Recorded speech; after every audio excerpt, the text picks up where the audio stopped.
Boom. Hey, how you doing? Been a couple days since I last recorded. Uh, just things and stuff have been getting in the way. Mainly, uh, it's kind of come to my attention, not realization, attention. After a couple months of being at my current job at the gym, I've realized that A, the gym's pretty good. And B, the owner isn't. He doesn't know what the fuck he's doing as far as managing the gym. And you can tell that when you look at the financials. The gym makes money, but for some reason it doesn't. He can't pay his employees. At least a full amount that I'm still waiting for a fourth of what he owes me. And it's the 15th into the next month. It's been, you could say, 45 days since I've really been paid my full amount. Sucks. Uh, Asking for the full amount, I get a, oh wait, you have to wait again tomorrow. There was money, but now he paid some other bill instead of paying his employee. I'm only the one employee, so you would think, hey, I should pay the employee so he doesn't become disgruntled, i.e., this. It just baffles my mind. You pay employees first and then take care of the bills, because if your employees aren't paid correct, then they're fucked. Obviously, you want to pay your bills first, because if you don't pay your bills, there's two different thoughts, right? You got to pay your bills, then pay your employees, and pay yourself last. Um, I just got to get out of there. I either got to get out of there, or I got to take the business from him as far as buy it from him, because I know I would be able to run it much better. I have experience doing that. That said, this lighting is super bad. I hate this. But we'll roll with it. There you go. It's a little better. Boom. Much better. Um, that's it. It's a couple days till my GRE. About three, Saturday, Sunday, three to be exact. I'll be taking it around this time. Anxious, nervous, because I hope I get a good grade. If I don't, I might have to take it again. I just don't want to take it again. I feel like I'm as far as I can get. I just want to get into grad school so I can get out of this shit. Um, that's pretty much on my mind.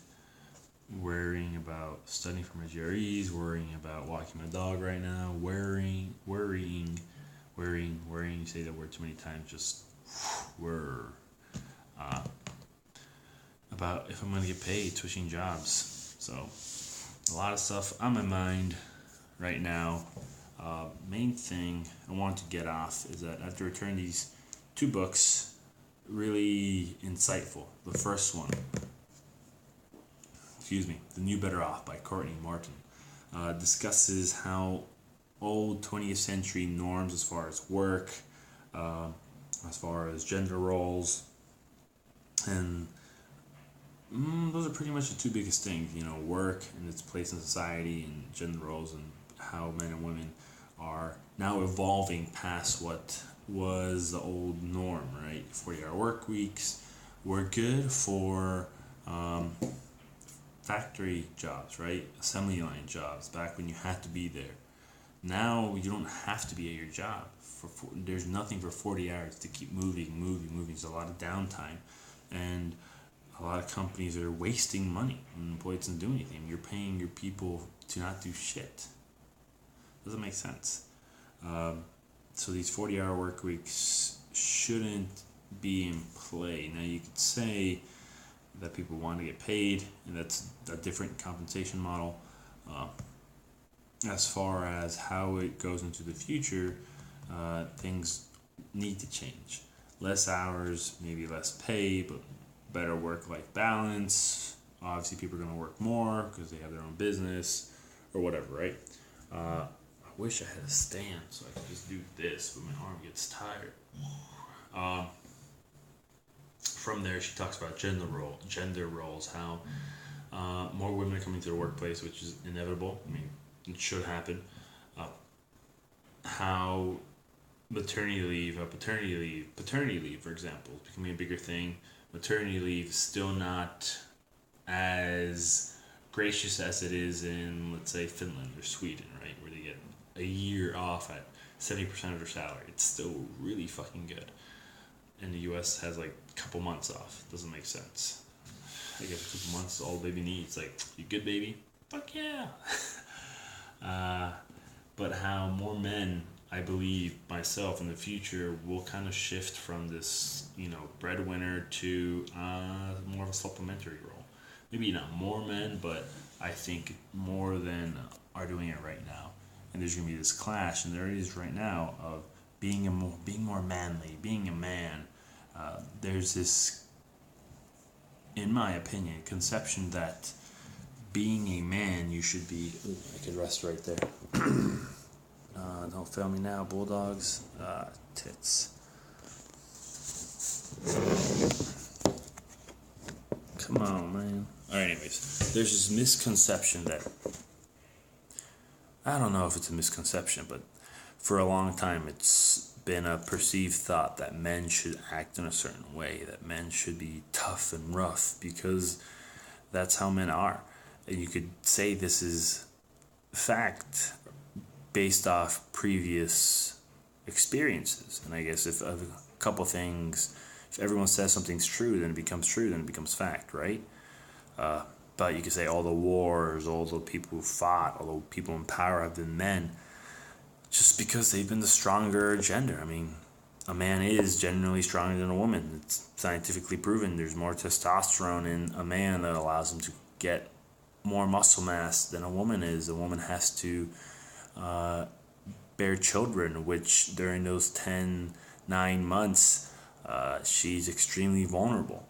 Even then, she has to take care of the child. And so she's put in a much vulnerable position. Personally, I think the woman should be regarded in high praise because they are the conduit to the new society, the new life. By mistreating them, we mistreat the future. It doesn't make sense why someone who can provide life, who can bring about new life, almost in a biblical sense, Mary gave Jesus, why now more of Mary's daughters, every other woman, is and are treated poorly, sexually harassed, and Jesus praised in high regard because he was a man and he could do all these things. He was amazing. And there has, in Christian mythology and Arab mythology, Islamic mythology, even Judaism, right, there has not been a prominent woman prophet as far as on the level of Jesus, right? There may have been other prophets that I'm not aware of. I didn't study into each religion, but they all gives the thought that men are the ones who attack. Men are the ones who bring about a new age, who sacrifice themselves for others. How it was Siddhartha Gautama, I forget, who had this epiphany about life and became and helped establish what is now known as Buddhism, right? Judaism, Buddhism. How Muhammad kind of brought about Islam and other things, right? I'm getting off track, but the New Better Off is interesting in its way to make you understand how roles are shifting into the 21st century. We're not there yet, but I think in the next 50 years we're going to see a lot of change coming. The next book, Love in the Age of Android Reproduction. Sorry, it's right in front of me. Is interesting, written by Judd Thrichter, something like that, right? I can't really see his name.